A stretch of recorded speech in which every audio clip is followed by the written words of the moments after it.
Kenapa akuntansi? Tadi karena saya jatuh cinta dengan akuntansi. Dimanapun saya daftar, di Lambung Mangkurat, di UNER, di Brawijaya, dan di UMM, saya selalu menaruh pilihan pertama akuntansi. Pilihan kedua akuntansi. Jadi tidak ada pilihan lain. Tidak ada pilihan lain ya. Akuntansi.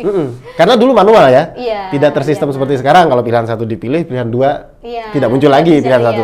Dulu akuntansi. Iya. Orang maunya akuntansi kok disuruh pilihan yang lain gitu. Ya pokoknya jatuh hati ya Mas ya. Cinta matinya di Cinta mati akuntansi.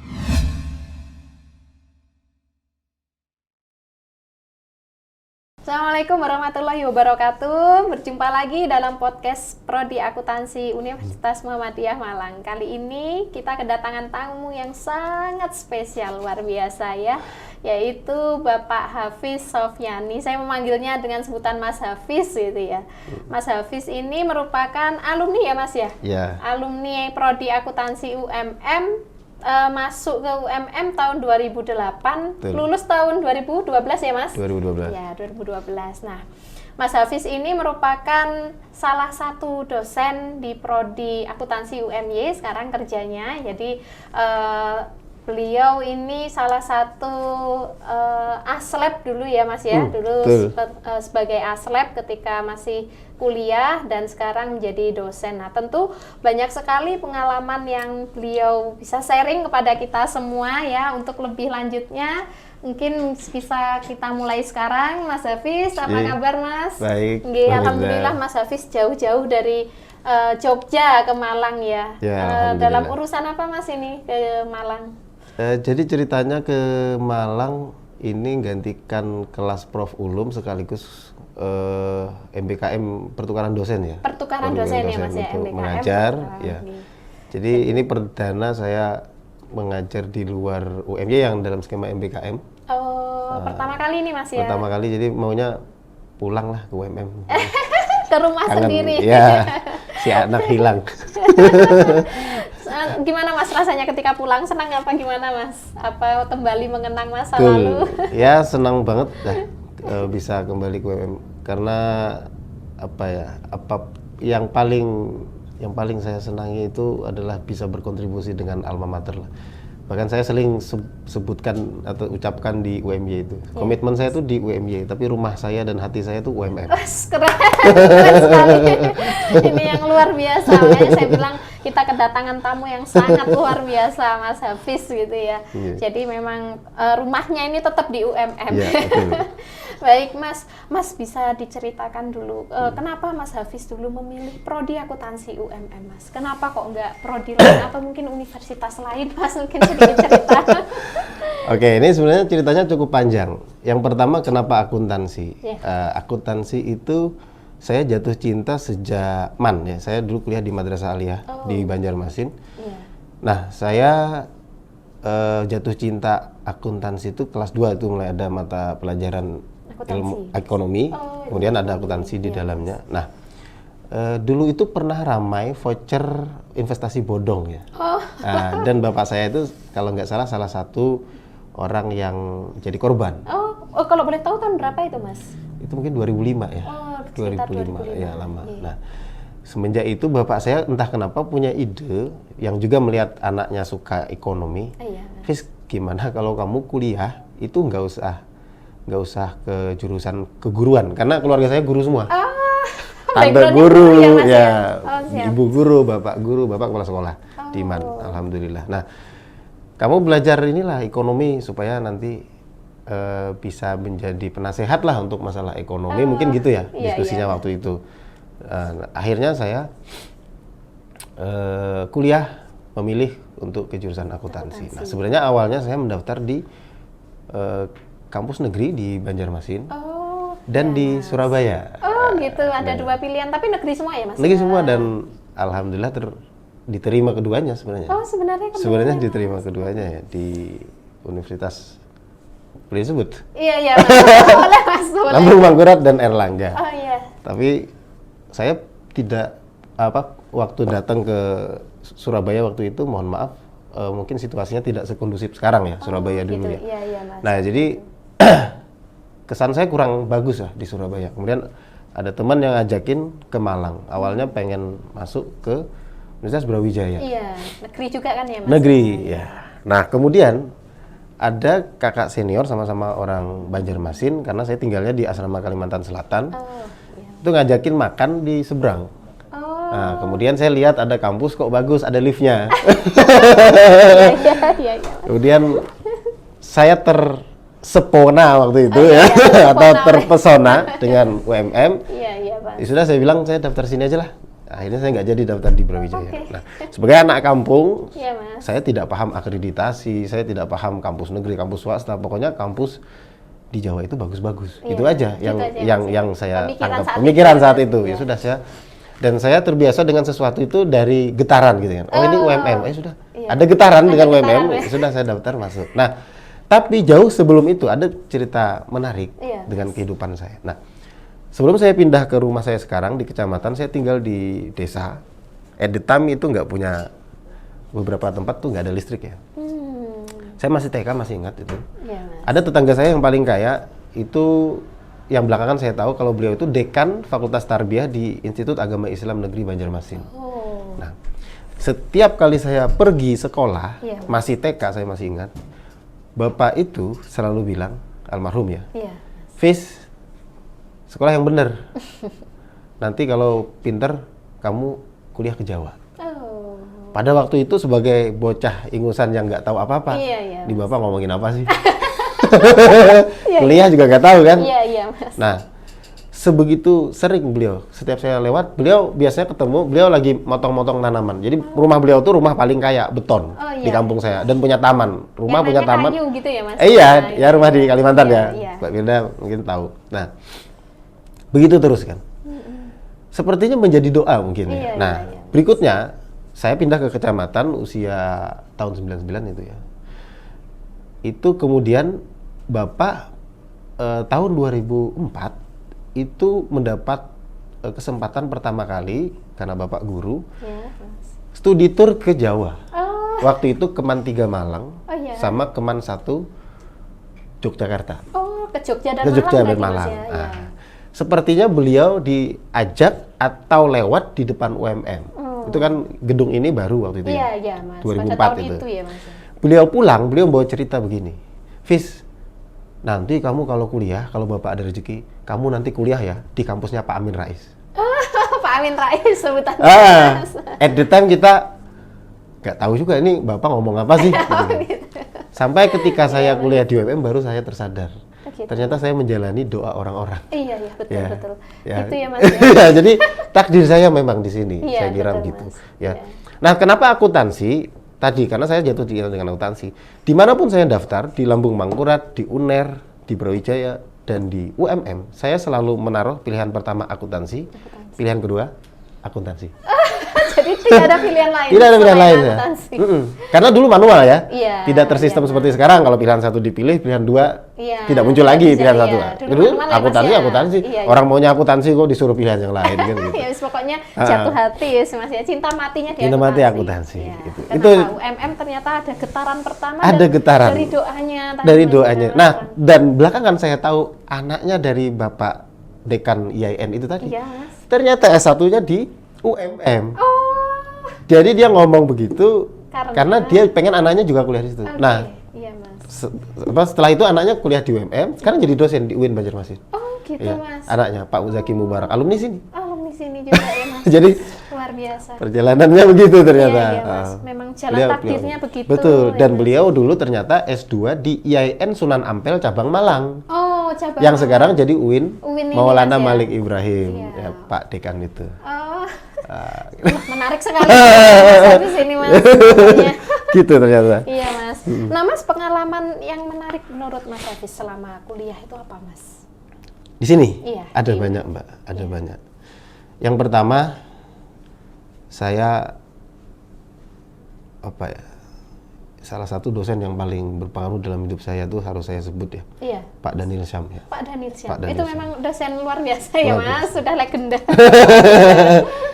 Jadi pernah ada orang tanya ke saya, Mas Hafiz tuh orang yang paling berpengaruh selain orang ya, maksudnya selain dari orang tua gitu.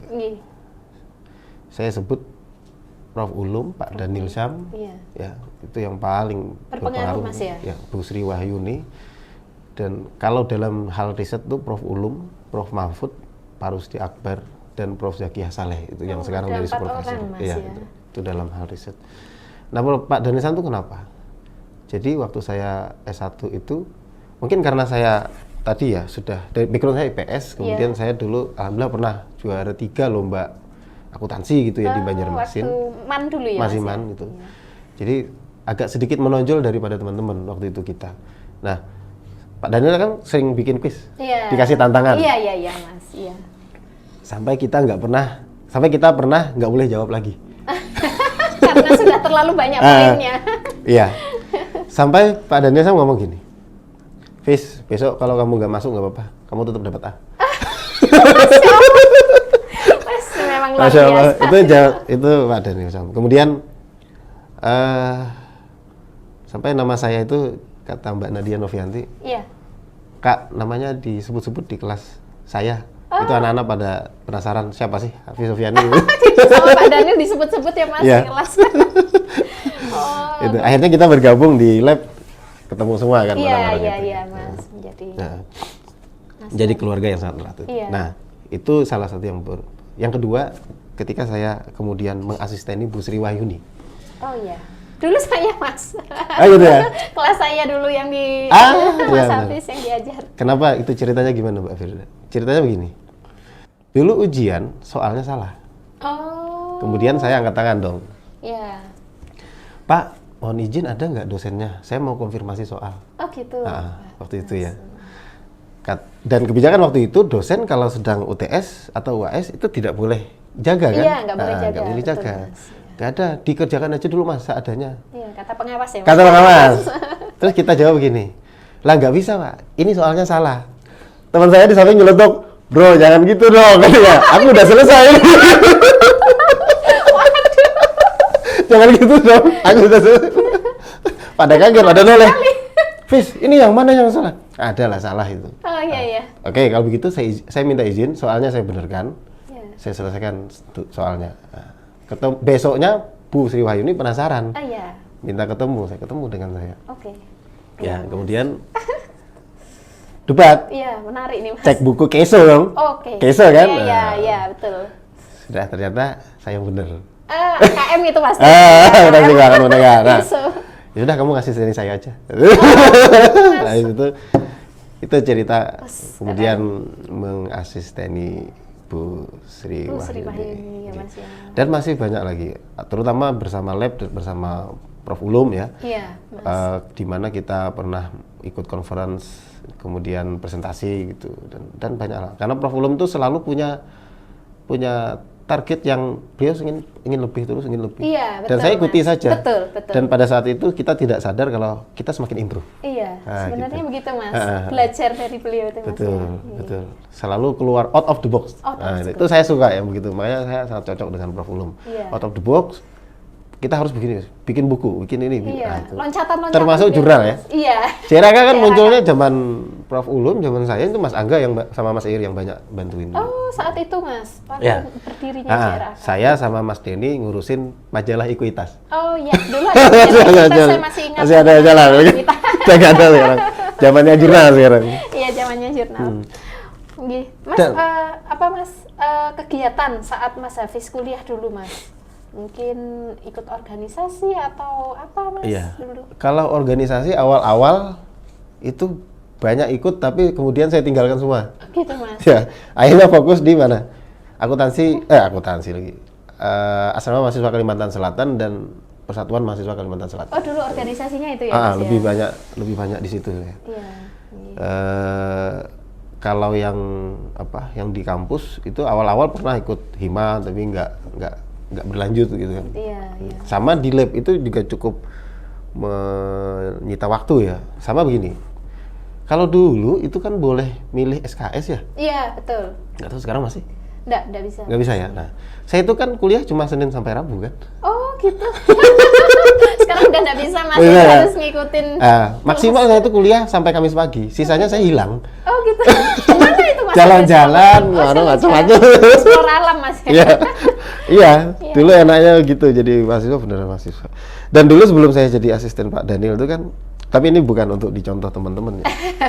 Saya kadang kuliah kan baju kaos, celana sobek, ya kan, pakai sandal jepit. Apa mungkin itu trennya ya Mas, tren mode? Mungkin ya. Tapi sekarang zamannya udah berubah lah. Itu nggak keren. Kalau dulu itu yang keren. Itu yang keren. Ya. Jadi saya duduk paling belakang. Iya. Semenjak disuruh bantuin jadi asisten, saya berubah jadi rapi. Nah itu teman-teman, bro, kok jadi gini kamu? Oh jadi rapi itu setelah jadi aslep ya, Mas? Iya. Asisten lab ya?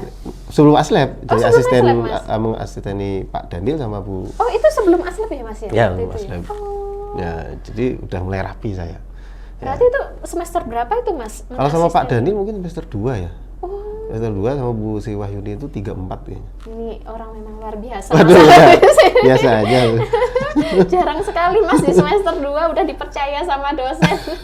Tapi itu informal ya sifatnya ya. Jadi Iya, tidak betul-betul rekrutmen. Kalau yang formal kan lab ya. Iya, Kalau ini iya. dosennya yang minta gitu. Iya Mas, betul. Dulu apa Mas motivasinya masuk asisten lab dulu Mas? Yang paling konkret sih Bu Sri Wahyuni yang nyuruh. Oh gitu Mas. Kamu ikut asisten lab gitu kan. Nah jadi gini, dulu ya kalau asisten lab itu di UMM itu sebenarnya satu strategi agar jadi di branding ya dulu ya, asisten tuh hebat gitu kan. Iya, Cepat betul, dapat kerja betul, dan lain-lain. Betul. Dulu brandingnya gitu Mas. Gak tahu sekarang nih. Sama kayak. Oh sama ya. Jadi orang akhirnya termotivasi ingin jadi asisten ya. Dan kemudian ketika jadi asisten ini nanti ada banyak kesempatan untuk belajar lebih, dapat kerja lebih cepat kan gitu kan. Betul, Mas. Untuk menjadi asisten ini harus pinter. Nah, gitu. Jadi motivasi. Ada persyaratan akademik, ya, Mas. Ada persyaratan akademik. Nah, jadi kalau saya secara pribadi lebih kepada dawuh dari Bu Sri Wahyuni lah. Bisa saya bilang begitu. Dan saya sampai nawatokna gitu kan. Nah, sebenarnya ini ada juga yang orang tidak tahu ya. Mas. Jadi pada waktu itu ya, waktu saya kuliah itu ada beberapa beberapa asisten yang itu cabut duluan. Oh, gitu. Mas. Padahal sebenarnya Prof Ulum sudah minta. Kan gini, asisten ada banyak, kemudian mereka menghadapi dilema siapa yang harus KKN duluan. Iya, itu dulu sering terjadi. Sering gitu, terjadi. Mas. Ketika KKN duluan, dia akan lebih cepat lulus. Lulus, betul. Ini nggak fair dong sama yang bertahan gitu kan. Nah, jadi ada komitmen, oke, nanti kami KKN duluan, lulus duluan, tapi kami akan selesai kok ini kontraknya gitu. Ternyata hilang juga tuh. Ada orangnya di Makassar sekarang. Kemarin ketemu saya di Makassar. Jadi manajer Wika sekarang orangnya. Oke. Nanti semoga lihat. Nanti diundang aja Pak ke podcast. Harus diundang. Orangnya lagi S3 di Unhas. Oh iya, siap. Ya. Nah, itu kemudian ada kekurangan asisten. Sempat ada isu rekrutmen asisten by rekomendasi tanpa seleksi. Oh, ada isu seperti itu sempat. Ada isu, sempat ada isu seperti itu. Nah, isu ya. Isu, ya. Yang masuk bursa nama saya, Nadia Seli sama Mas Denny. Oh, ada 3 nama. Ada 3 ya, nama. Mas, Ya.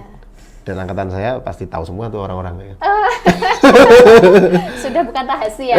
Ya. Mas Denny jadi manajer di track, Mbak Nadia Seli dulu sempat di manajer anggaran di KAI. Mbak Natsel itu idola saya Mas. Seperti Raisa wajahnya. Dan yang paling pinter di antara kita yang paling pinter anak itu. Itu otaknya terbuat dari apa sih? Gitu ya. Nah, Baik, Mas. gitu. Nah, karena ada isu itu membuat kita makin semangat. Iya. Nah, ternyata tidak ada seleksi tanpa seleksi tanpa seleksi iya, itu. betul. Tetap harus seleksi ya. Sudah lah. Seleksi lah. Iya, Mas. Dan akhirnya alhamdulillah terkumpullah orang-orang itu dan menjadi keluarga yang sangat erat sampai hari ini. Iya, Aslep itu ikatannya erat ya Mas? Erat, alhamdulillah. Mas, apa dari Aslep itu kemudian memotivasi Mas Hafiz untuk menjadi seorang dosen? Oke, ya. Sebagai dosen itu bukan cita-cita saya, Mbak. Ternyata bukan cita-cita. Bukan, to the point aja. Iya, Mas. Jadi sebagaimana mahasiswa akuntansi yang normal ya, coba tanya deh mahasiswa akuntansi yang normal, ada nggak cita-cita jadi dosen? Oh, jadi dosen. Nggak ada. Saya kerja di perusahaan. Betul, saya pengen jadi akuntan manajemen gitu kan. Iya. Akuntan di bidang akuntansi manajemen atau di biaya, akuntansi biaya gitu kan. Iya. Ketika lulus melihat teman-teman yang kerja jadi auditor Yeah. dan jadi auditor BPK, saya juga tertarik. Bahkan sampai saya S2 ada CPNS, Yeah, Mas. hampir saya daftar, kemudian ibu yang melarang. Yeah. Ibu yang Yeah, melarang. Mas. Yeah. Gak jadi saya. Jadi sebenarnya saya ingin jadi auditor. Nah, ya, ingin jadi auditor, tapi nggak kesampaian. Nah, bapak saya selalu mengajarkan ketika saya S2 itu, Yeah, Mas. ada penerimaan auditor BPK mengajarkan kamu harus menyelesaikan apa yang kamu mulai. Oke. Nah, ya sudah, saya selesaikan dulu lah S2-nya. Dan setelah rekrutmen CPNS itu saya tinggalkan, bismillah tetap lurus, selesaiin S2 lah. Nah, ada pembukaan beasiswa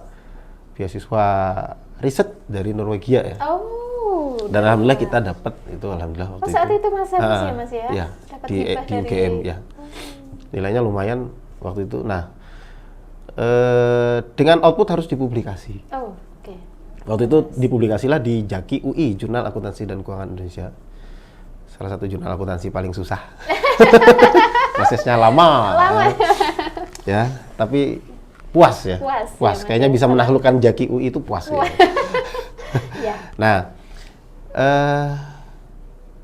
ketika mulai ada tulisan, termasuk skripsi saya yang kita garap dengan Bu Sri Wahyuni, Pak Daniel dan Prof. Ulum, terbit di jurnal, kok banyak orang ngontak saya, gitu ya. Gitu, Mas, saya membaca risetnya, saya tanya-tanya ini. Jadi kita merasa apa ya, kayak bernilai gitu ya. Berbagi ilmu ya. Berbagi ilmu.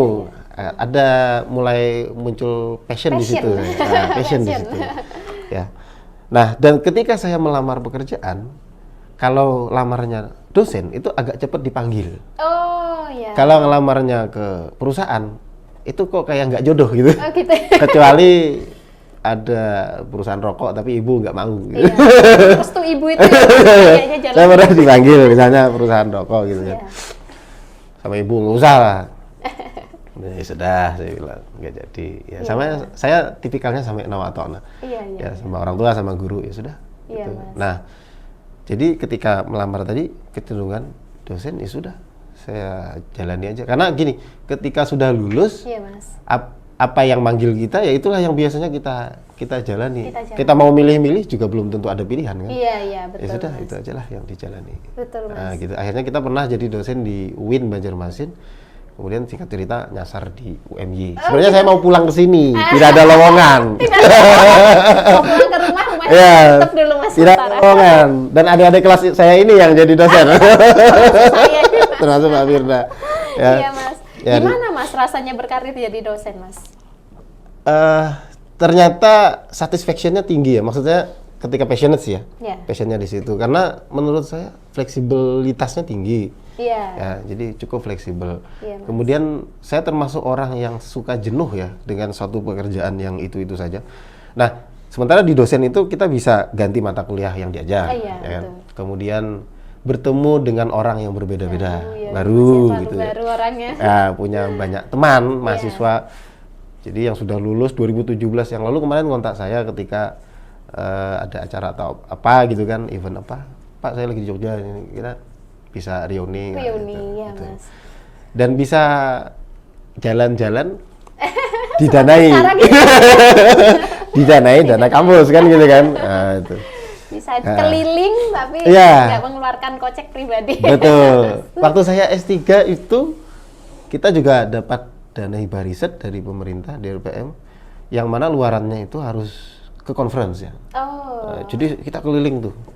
Jadi sampai teman alumni yang lain ya dari UMM sampai lihat status saya komen, bro jalan-jalan terus, enak ya pakai duit negara.